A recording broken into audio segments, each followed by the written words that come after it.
Saat ini stroke merupakan penyebab kematian dan kecacatan nomor 1 di Indonesia. Sebetulnya stroke itu apa dan bagaimana cara mencegahnya? Faktor-faktor apa yang sangat mempengaruhinya? Kita lihat.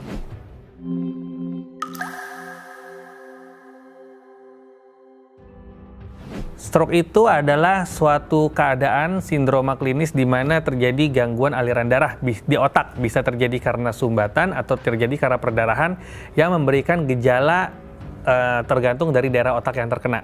Dan ini terjadi mendadak, ya, tidak ada tanda-tanda sama sekali, tapi langsung terjadi serangan. Dampak stroke bagi saraf tergantung dari daerah otak mana yang mengalami kena stroke ini, ya.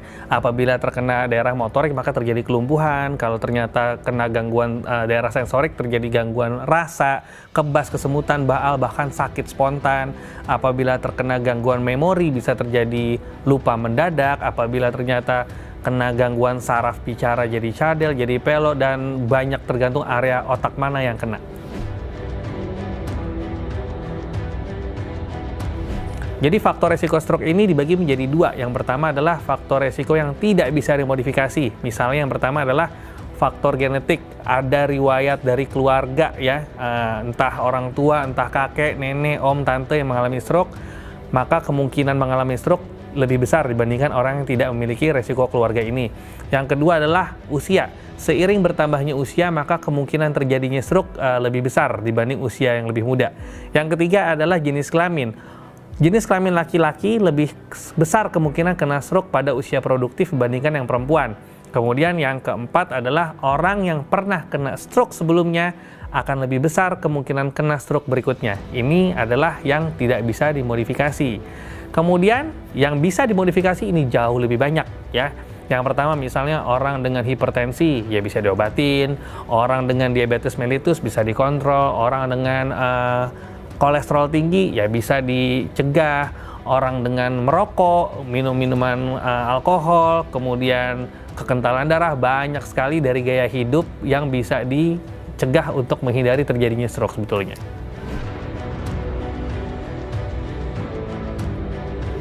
Untuk mencegah faktor resiko yang bisa dimodifikasi tadi, yang paling sering kenyataannya adalah lifestyle atau gaya hidup.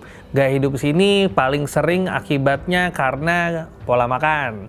Yang kedua adalah malas bergerak. Jadi ini adalah yang paling sering menyebabkan penyakit-penyakit yang berakibat ke stroke tadi. Yang pertama adalah kita harus menjaga pola makan kita. Pola makan di sini adalah pola makan yang rendah karbohidrat, ya. Jadi rendah karbohidrat dan rendah lemak, ya. Dan usahakan juga konsumsi serat dan buah-buahan yang cukup banyak. Karena ini terkait juga dengan yang kita sebut nanti namanya sindroma metabolik. Sindroma metabolik itu jadi orang yang memiliki pola makan yang nggak bagus akan menyebabkan obesitas sentral atau gemuk di daerah perut. Nah, penelitian mengatakan bahwa orang yang memiliki obesitas sentral ini kemungkinan kena stroke-nya lebih besar. Jadi kita harus menjaga pola makan.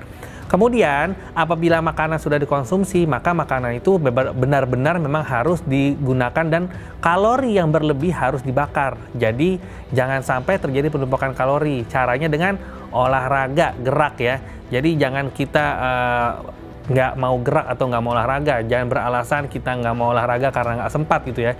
Tapi sempatkanlah memang untuk berolahraga.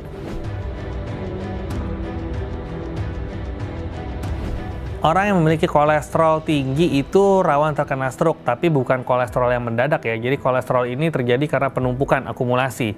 Jadi kalau kolesterolnya ini tinggi dalam jangka waktu lama akan menyebabkan penumpukan lemak pada dinding pembuluh darah, terutama pembuluh darah yang rusak. Nah ini, jadi apabila pembuluh darah rusak ini terjadi penumpukan, lama-lama menutup aliran darah, disinilah terjadinya stroke.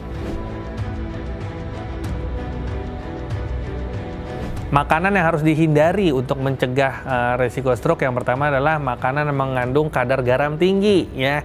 Karena kadar garam yang tinggi ini akan menyebabkan peningkatan dari tekanan darah, ya.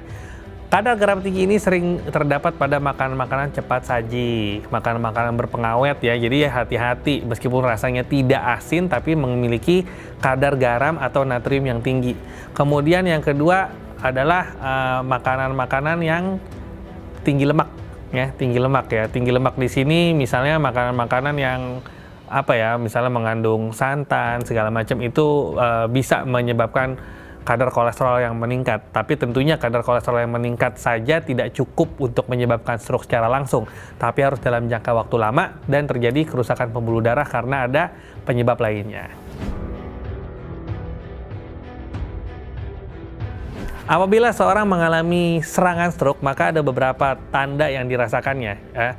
Bisa jadi yang pertama adalah kita singkat yaitu segera ke RS, yaitu se-nya adalah senyuman. Jadi senyumannya menjadi asimetris alias orang ini mulutnya miring ya. Kemudian segera, G-nya adalah gerakan. Gerakannya menjadi asimetris. Jadi terjadi kelumpuhan atau tidak bisa bergerak pada sisi tubuh sebelah ya. Kanan aja tangan dan kaki, begitu juga kalau kiri aja. Kemudian ra atau bicara. Bicaranya ini tiba-tiba menjadi cadel atau tiba-tiba menjadi sulit untuk berbicara, atau bicaranya menjadi ngaco, nggak ada isinya, atau tiba-tiba tidak bisa memahami pembicaraan ya. Segera ke-nya adalah kebas ya. Kebas atau kesemutan. Jadi orang yang mengalami kebas kesemutan mendadak pada sebelah sisi tubuh merupakan kemungkinan terkena serangan stroke. Segera ke RS. R-nya adalah rabun pada sisi mata yang muncul mendadak, dan S-nya adalah sakit kepala hebat yang muncul mendadak. Nah, ini adalah tanda dari serangan stroke, dan apabila terjadi ini jangan diapa-apain, langsung bawa ke rumah sakit karena tidak ada yang bisa dilakukan di rumah. Karena serangan stroke ini tidak ada yang bisa dilakukan di rumah, maka harus dibawa ke rumah sakit gitu ya. Yang pertama, kalau terjadi serangan stroke, jangan pernah melakukan tusuk jari atau tusuk telinga yang selama ini kita tahu ya, yang selama ini kita dengar itu adalah kebohongan. Yang kedua, jangan diberi minum ya, karena bisa terjadi tersedak, karena bisa terjadi kelumpuhan dari otot penelan yang mengakibatkan mungkin stroke-nya nggak seberapa, tapi pemberian minumnya ini akan memberikan radang paru yang hebat sehingga berakibat fatal. Jadi harus dibawa ke rumah sakit. Nah, di rumah sakit akan diassess atau dinilai ulang oleh dokter, mengkonfirmasi ini stroke dan diketahui jenisnya apakah perdarahan atau sumbatan, karena terapinya sangat beda. Dan apabila dilakukan dengan cepat, kurang dari 4,5 jam dari sejak kejadian sampai masuk ke rumah sakit, maka kemungkinan sembuh sempurnanya jauh lebih besar dan angka kecacatannya akan menjadi jauh lebih kecil. Sekian pembahasan mengenai kebiasaan yang memicu stroke. Saya Dr. Zekio Mana, spesialis saraf. Sampai jumpa di konten selanjutnya.